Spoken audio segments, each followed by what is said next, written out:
Here at UCSF, we're introducing virtual reality for the first-year medical students that corresponds with their first learning block.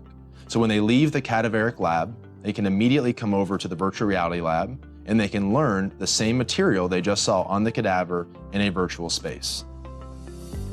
In virtual reality, they can go from the skin level all the way down to the bones and take every single layer off as they go, see the relationships, how they're stacked up, how they're aligned, and then when they get to the bones, they can repeat it almost like a puzzle and put all the pieces right back on there, all the way back out to the skin.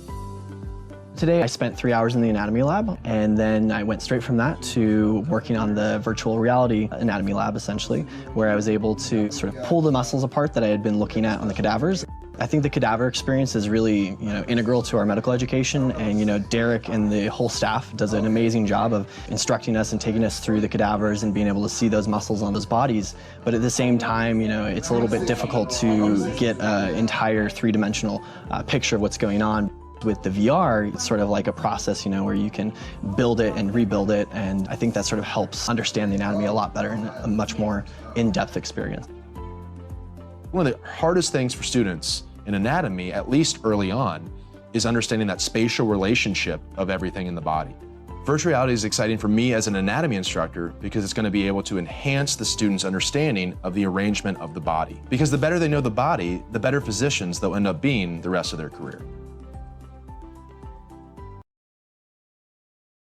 So in this program, we can see a virtual cadaver in front of us, and we can manipulate that cadaver such that we can look from any direction and any structure.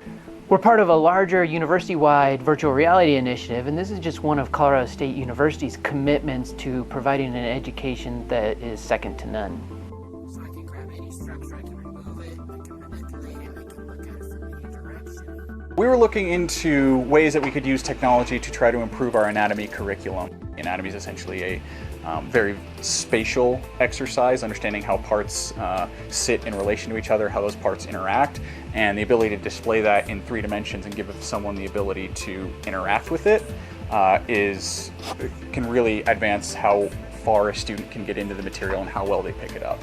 Third ventricle is super, super helpful. So you see these structures in the lab, but a lot of time you can't get deep enough to be able to see those intricacies. And when you put it in virtual reality, you're able to take away those layers one by one and actually invest in these structures and see what they look like. And then you can see it, like it leaves this gray plane in the brain. I think it's a lot more immediate learning. I don't think that a student has to spend as much time looking at the cross-sectional anatomy and picturing where these tracks are going. They can just put the headset on and see it immediately.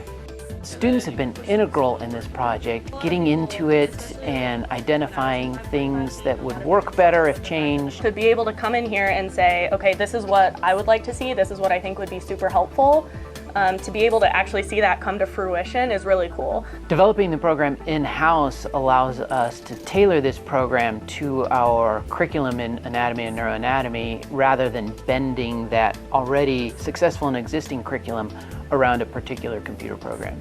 It's a good supplement to that hands-on learning that we already get.